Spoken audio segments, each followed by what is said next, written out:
We have seen that latitude is measured in degrees, either north or south of the equator.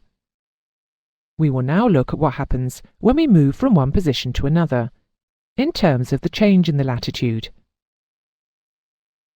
CHLAT is an abbreviation for a change of latitude, from one latitude to another latitude.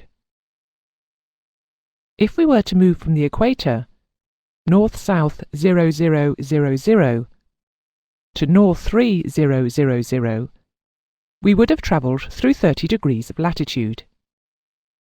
In other words, the CHLAT would be 30 degrees. In this case, the direction would be north.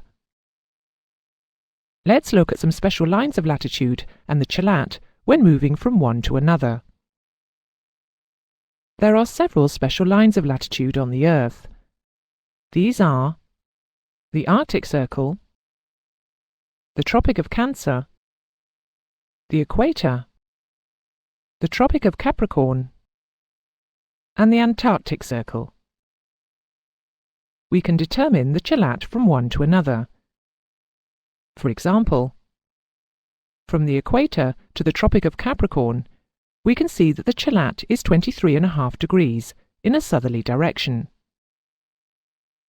From the Tropic of Capricorn to the Antarctic Circle, the CHLAT is another 43 degrees, still heading south.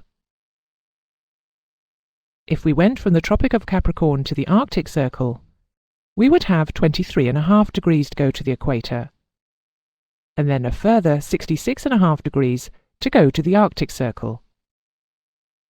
The CHLAT would therefore be a total of 90 degrees in a northerly direction.